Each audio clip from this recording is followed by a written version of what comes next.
Welcome back to the 76 Capital Sports Leadership Show. My name is Wayne Kimmel, managing partner of 76 Capital, the sports tech venture capital company.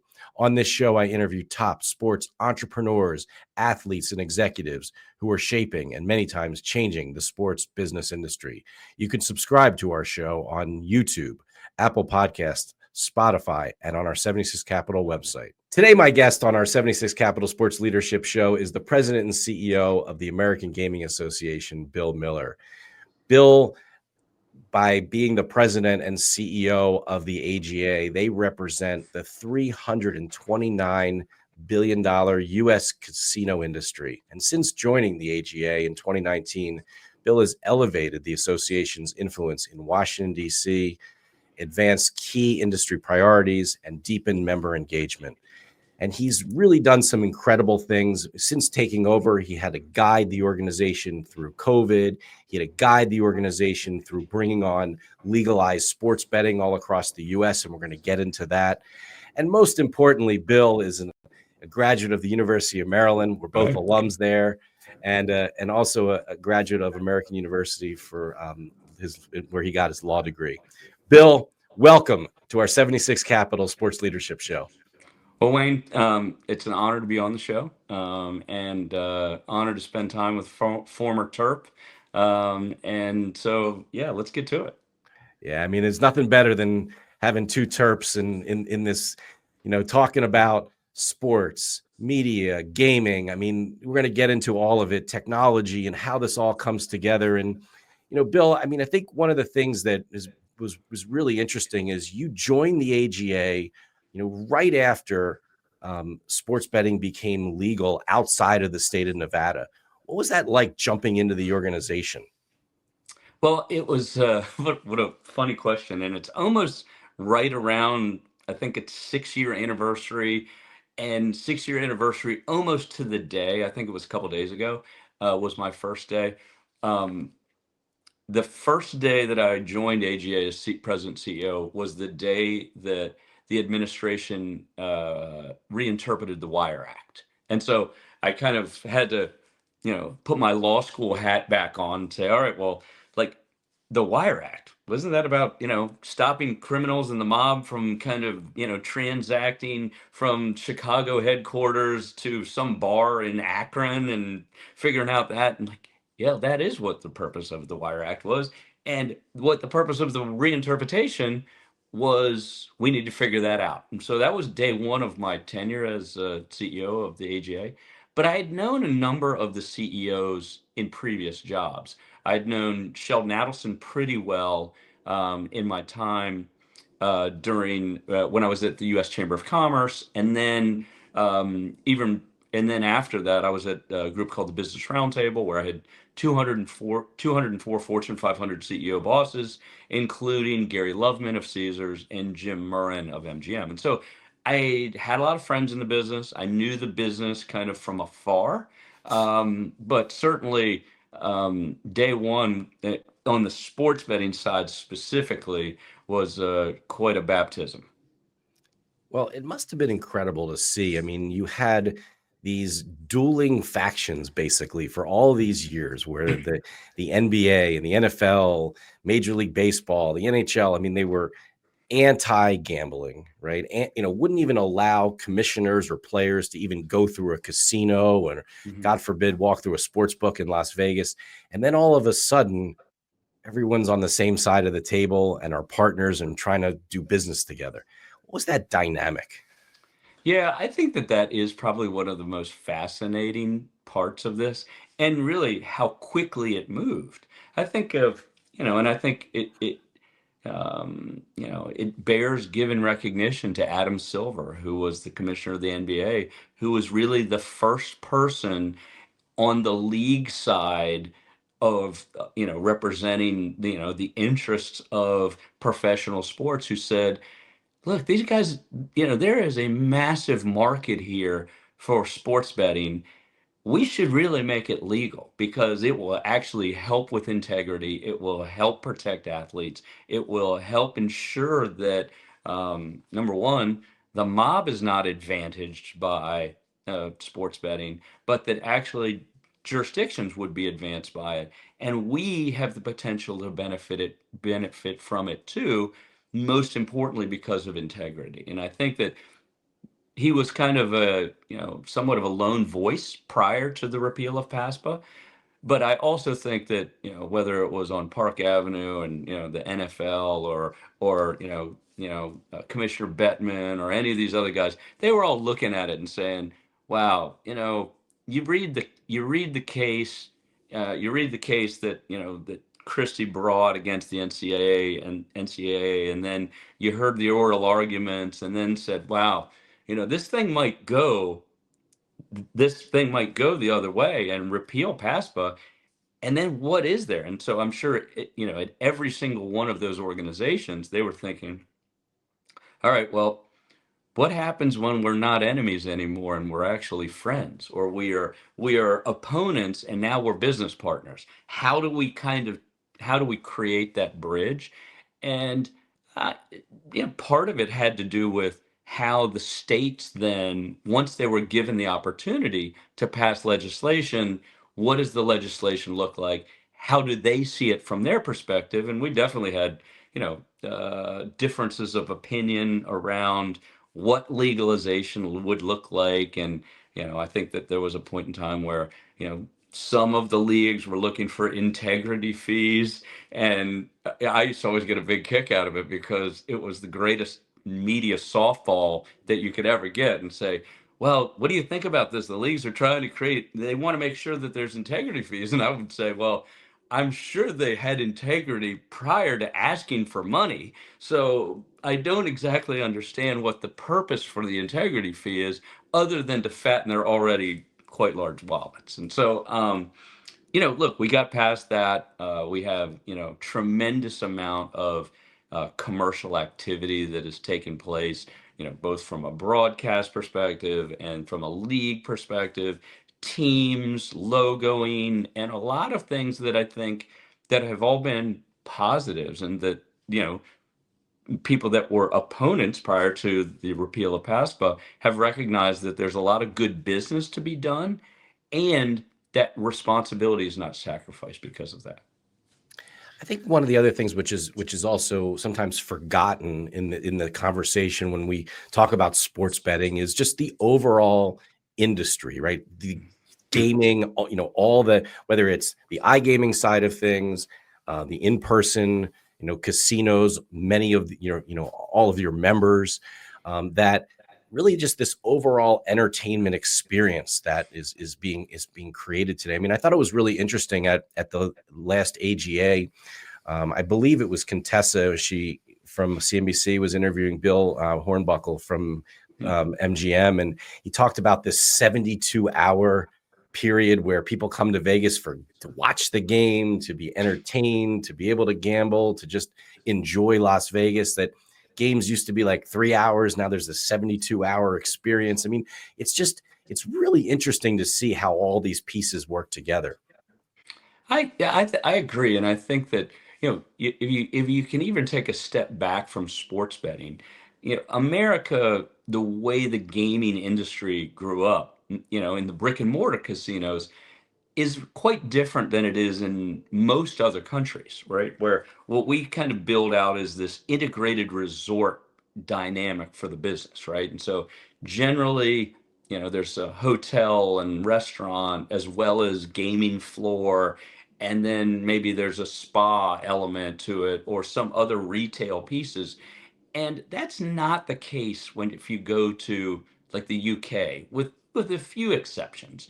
And so, and then you layer on that, with the over 1,000 casinos that we have in America now, that these casinos go into places that got left behind by other industries, right? They got left behind by the auto industry or the steel industry or the textile industry, and that economic resurgence came from this multifaceted but driven by gaming economic engine. And so the 72-hour dynamic that Hornbuckle talks about is really kind of the continuation and extension of what has really allowed the gaming industry to become extraordinarily mainstream. That where people used to say, well, they would define how they thought about the gaming industry by watching the movie Casino or something like that. Whereas now they go, you know what? Our town has been dying for 30 years because autos left us. State capital authorized casinos. Casino came to our town, which was left behind. We now have jobs, economic redevelopment. We have public sector support, and fire stations and new trucks and roads being redone and a lot of taxes paid. And then the people that work in these casinos, they go to church with their neighbors and they go and they're at the grocery store and they get to know each other. And so now we're at 1.8 million people employed in our industry all across the country. And so that my view is that we help turn public opinion from this stereotypical one to one that is built around the realities of what we are as a very highly regulated industry that has responsibility at the forefront and that allows people to have fun and creates a lot of economic benefit to these communities. And so then when you layer on sports, that's why it didn't surprise me that we were able to move as quickly as we were over, really 3, 4 year period to kind of get us to 39 states and DC. Because number one, for a politician, they have to think about, all right, is this a net plus or a net negative? Am I going against public perception? Am I going against the public sentiment? And maybe in the old days, prior to these casinos being built, you would have been going against public perception, public sentiment, but you were looking at filling budget holes. But now we live and we continue to rise based upon those fundamental building blocks that happened. And so when politicians were faced with the idea of, hey, what do you think? Sports betting is now an option. Well, all my constituents have been betting on sports forever, just in the illegal market, or they've been doing something that is, or they go to Vegas. It wasn't such a heavy lift because they didn't have to go across or go against public sentiment and public opinion. And so, yeah, the ability to layer in that, whether it's in Las Vegas or somewhere else, the ability for people that love to bet on sports, enhance that sports fan experience, or even those that don't, they can come along for the ride and enjoy all of the other elements, particularly in the in-person side, that Bill talks about. Yeah, I mean, what's really interesting now is that you mentioned earlier about kind of in the UK where we're in kind of in the rest of the world, gaming is kind of in its own, it's just kind of all by itself. But the Right. idea of being able to actually now integrate that into a full, and it's obviously that's what Vegas is, right? So Las Mhm. Vegas and Nevada has really done such an unbelievable job. And I tell people all the time, if you haven't been to a Knights game, you haven't been to a Raiders game, Mhm. you The know, you Sphere. the Sphere. I mean, like you Mhm. gotta see how that town just, there's so much going on there. Mhm. But now those types of experiences can be had all across the United States, in most states. A That's right. few Yeah, more yeah. potentially coming. But like, what's really exciting is to see that, and I think we're still really we're early on that. And Mhm. it hasn't fully come together because there are places where there are teams, there's stadiums and arenas over here, and there's casinos over here.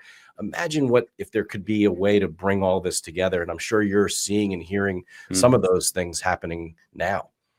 Well, I think you and I have talked. You're a big Eagles fan. If you think about South Philadelphia and you think about the close proximity between a number of different sports venues, right? The ability to kind of tie those together has always been something that people have thought, well, what could we do to enhance that? And you know, sports betting can do that, right? And it doesn't need to be exclusively built around sports betting, but places like Detroit, where you have walking distance from all four, like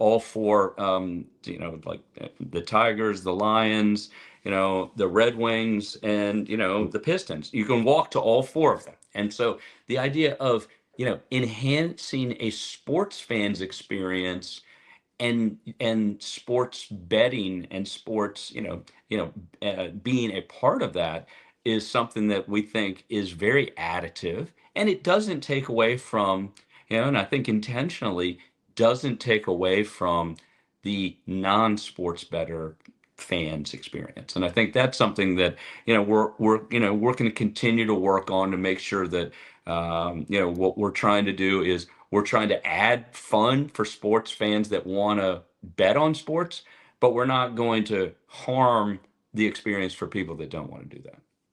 Well, I love you saying, using the word. I mean, we talk about it here at 76 Capital all the time. We want to make, sports betting and gaming fun and safe. I mean, those are the two most important things. We'll get into the have a game plan initiative that you have at AGA. But one of the things I want to touch on first is the Super Bowl right here in Philly. We're certainly very excited with the Eagles in the Super Bowl, with a rematch here with the Kansas City Chiefs, and very excited about our chances. When you look at it from a betting perspective, overall gaming perspective, are you look at some of the numbers that we've had over the years, where do you think this game will sort of fit in? It's fascinating. I was at the first, the first Rocky one, if you will. And I and first of all, it was the first Super Bowl that was played in a sport in a state that had legal sports betting, and so that was a really important opportunity to be there and talk about how far we've come to have this. And then clearly the year after, to have the Super Bowl in Las Vegas, absolutely incredible. And then obviously just last week, the announcement that in 2027 the CFP championship game will be held in Las Vegas is another important, kind of mainstreaming moment for our industry tied to sports. I think that New Orleans will be exceptionally fun. Obviously sports betting's legal in Louisiana. The game's being played in the Caesars Superdome. Yeah, the Caesars Superdome, right? It speaks to what I believe is really important for us as people that are in the industry, that follow the industry, is to just continue to talk that we are continuing to mainstream something that people have done forever, but that finally has been made legal, a legal option for people that has all the safeguards of a regulated marketplace. And so sports bettors can go have an amazing time. There is the opportunity to do in play betting, and I think that people find that really fun. I know I do. And so I think New Orleans will be incredible. I think that the fact that it's a rematch is really, really exciting. And as someone was there, and like I was in Scottsdale for that other one, and it was a bit controversial there at the end. And I was sitting with a couple of Eagles fans, and they were definitely hot and bothered. Yeah, that was a tough ending. We'll see what happens this year, but I can tell you, as it's amazing, right? I mean, you look back 6 years ago where you could only bet on these games in the legal market in Las Vegas, and just in that year there was under $10 billion bet across the sports betting industry. This year, this past year in 2024, I believe the numbers, the final numbers will be, above $150 billion bet, an incredible growth. Where do you see it all going? I think obviously there's a couple of pretty big markets that we haven't figured out, and Texas and California being first among them. Um, and but I mean, well over half of all adult Americans can now legally bet on sports, and so we're continuing to see migration from the illegal market to the legal market. Some people have been critical of the industry for heavily advertising. My response to that is, the federal government enabled a robust illegal market when they passed PASPA. And quite frankly, that illegal market existed before PASPA was initiated. But when PASPA was brought into law, that's when the internet was happening, and so the ability to bet online, this industry, was a rocket, but it was a rocket everywhere except for in the United States of America, but yet it was on the backs of primarily United States sports, the exception of maybe European soccer and others, tennis. But to see, kind of how far we've come, I look at, we'll have another couple of runs at some other states, but these some of the issues that are holding back the last couple of states. Number one, there's and it's really part of the beauty of a state regulated industry is the states get to determine what they want to have, and I think that that's really important. Um, Folks in Utah don't ever want to have gambling. That's fine, and people chose to live in Utah. They decided that they elected their state elected representatives and governor, and in that place, if they say, what, we the people of this state want this, or we don't want that, and I think that is a very healthy dynamic for the country, and so every time I hear some congressman or senator say, what, we need to go back to federally regulating this because somehow or another it's the Wild West.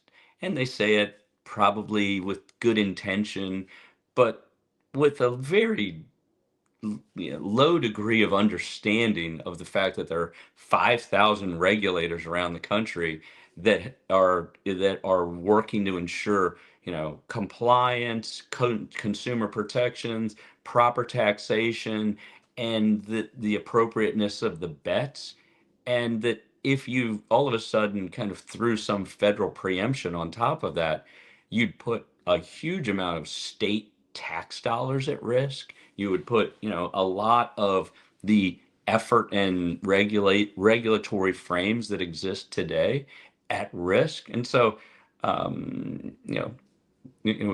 try not to, ascribe particular motives to people, but sometimes people want to just become relevant and be in the news, and or they're, uneducated. So my job is, and our team's job is to make sure that when there are people that say, what we really need is we need federal law on this, and we have to first remind them, hey, that PASPA thing, that was federal law, went to Supreme Court, kicked out, and so we work through that stuff all the time. Absolutely. Well, so I got to ask you, Bill, like, so during those times when we went from one state, as you said, now to 39 plus DC, Yeah. what was your travel schedule like? It was pretty intense. I think that, but it wasn't so. I think that one thing that we try and do at the AGA is we try to make sure that we maintain the proper posture as it relates to legislative movement. We represent brick and mortar casinos, tribal brick and mortar casinos. We represent the online sports books and FanDuel and DraftKings and BetMGM and et cetera. And then, people that are primarily in the, technology space and the people that build the machines. And so what happens in every state capital is someone will help craft a piece of legislation, and then oftentimes to the benefit of some and to the detriment of others. And the thing that I have really made sure that my team understands is we are never going to be in the business of putting our thumb on the scale for one element of the membership against another. And so there are disagreements within the membership that, and when sports betting was moving forward, there were different pieces to that. And so there were certainly times when travel schedules got heavy, or a lot of phone calls with, some Senate leader in some particular state who was saying, "Hey, how do we break this logjam?" Or how do I deal with the situation where I have some commercial operators and I have tribal operators? What kind of tax rates might work where, it's not in violation of a compact, and so I would say that the travel schedule in terms of testifying and lobbying, most of that heavy lifting was done by the stakeholders, but our job was to continue to push for there were so many strong benefits to a legal regulated marketplace, and what the alternative looks like, which is an illegal marketplace with no protections for your constituents and consumers. And so it was definitely a wild time. It continues to be, because we still have different iterations, and we go from you know the repeal of PASPA to the enactment to DFS 2.0 to sweepstakes to all of these other things, and there's always someone or some companies that are looking at the sports betting space or the iGaming space and saying, you know what, there's some pretty loose language here around what this could be. So maybe we can be a business entrant into this marketplace. And so I think for us at the AGA, it's continued dialogue now, mostly with regulators, with attorneys general, with others, focused, I would say, principally on the illegal marketplace and what we think to be threats to the legal regulated market. And so that takes up a lot of time. I can imagine. I mean, you think about, the industry is young here in the Mm-hmm. U.S. Just recently had Dave Rebuck on the show, who Mm-hmm. was the head of the DGE in New Jersey. Is an advisor, I know, to you at the Mm-hmm. Sure. AGA, as well as IC360, our 76 Mm-hmm. Capital Integrity and Compliance portfolio company. And he talks about really the regulations and the laws, and then you have innovation and new Yeah. technology, and every day, and sort of figuring out how this all works together, and making sure that you do things the right way, and making things safe and fun is the challenge, but it's also the opportunity for this industry as we Mm-hmm. continue to grow. Yeah, I think that the industry is in a constant state of evolution, iteration, and innovation, right? And so you just kind of think about it, and you're like, well, like like how do you get to the next chapter?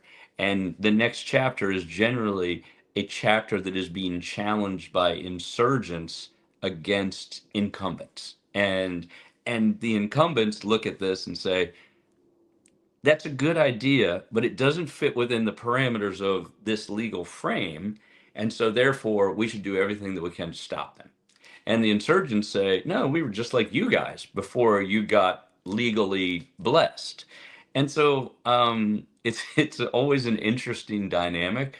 But as a guy who again came not from the gaming industry into this job, one of the first things that I said was, I said, all right, so there have been these major innovation moments, right? There was one of the big innovation moments in this industry, not in the sports betting space, but in the slot machine, was the moving from coins to Tito, like pieces of paper that you could then have traded in for cash.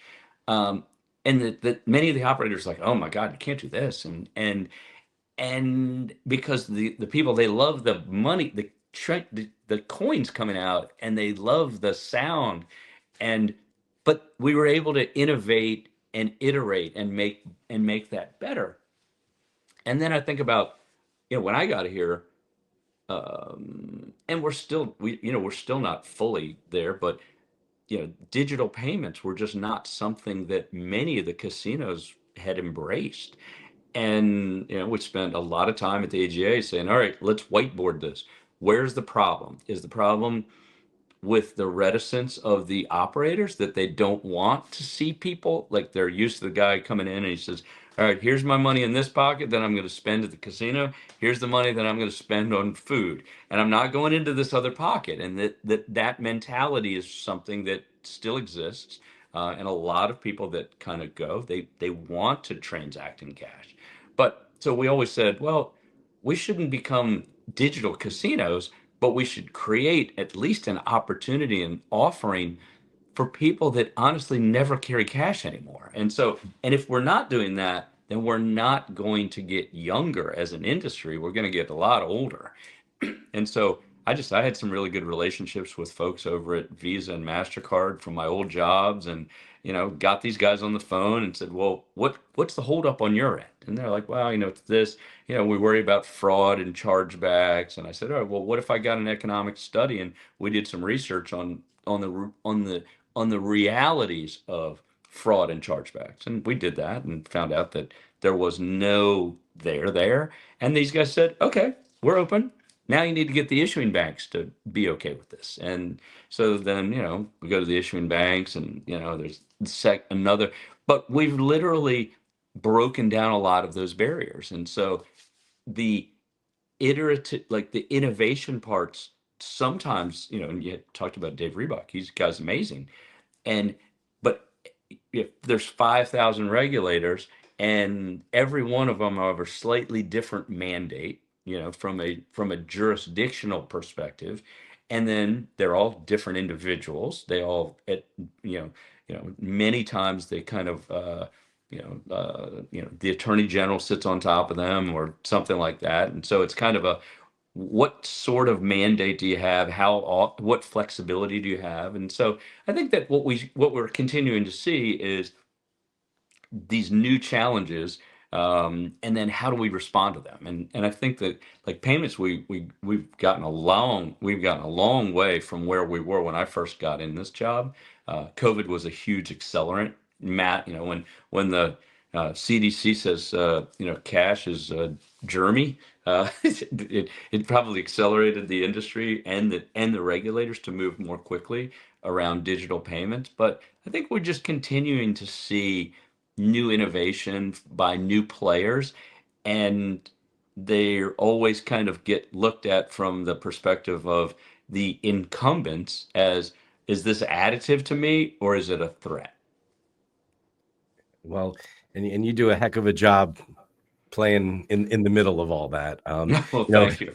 It's really great to see, and we're starting to wind down here on our 76 Capital Sports Leadership Show. It's been amazing having Bill Miller, the president and CEO of the AGA, on our show. And Bill, as we start to wrap up here, I really wanted to touch on one of the initiatives, your Have a Game Plan initiative, which we at 76 Capital are really proud to be part of. Also, our portfolio company, IC360, is also part of it. And we just think it's really important what you're doing from a responsible gaming perspective. Again, to make this all safe and fun for everybody. I mean, what are some of the things that you and the AGA are doing to let more people know about this initiative? Well, first, thank you, Wayne. Thank you for your embracing of Have a Game Plan. I think it speaks to how we as an industry, embrace self-regulation, and how we want to make sure that we learn from the experiences in other jurisdictions. What can happen to you if you are not leaning into responsibility and presenting yourself as to the public as responsible operators? Of course, we have licenses, and regulators hold us to account.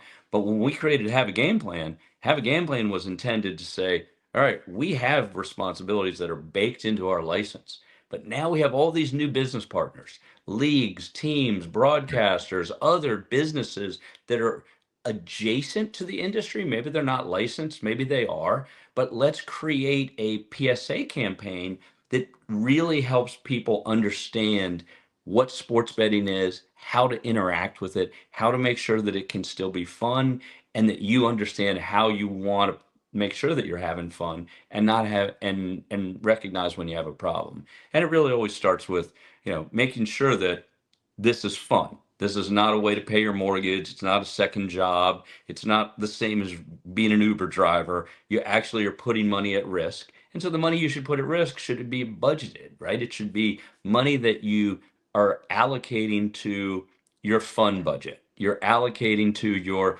discretionary entertainment budget. The money that you would go to a theater or a Taylor Swift concert or anything else, that's the kind of money that you use if you're going to bet on sports, because it really can enhance that sports fans experience. And then I think one of the newer elements of this has been, obviously know your limits is an important thing. Don't chase losses. Really, really important. And then, as we started to see, and I don't think that this is really specifically related to sports betting, but we started to see more incidents of bad behavior among fans and interacting with athletes, that we wanted to really build in another pillar to have a game plan. And that was really we basically we kept it simple and said, keep your cool. Like, if you're going to lose, lose gracefully. If you're going to win gracefully. There are, at a sporting event, there might be 20,000 people, there might be 70 or 80,000 people. Everyone has a different perspective on how they want things to end.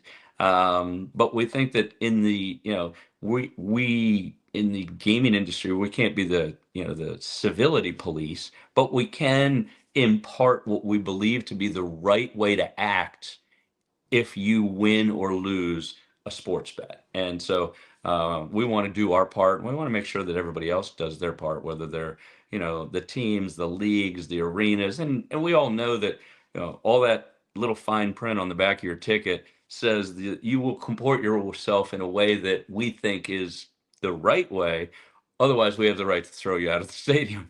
And so we want to make sure that sports betting doesn't become an issue that, people are uncivil because of a specific outcome.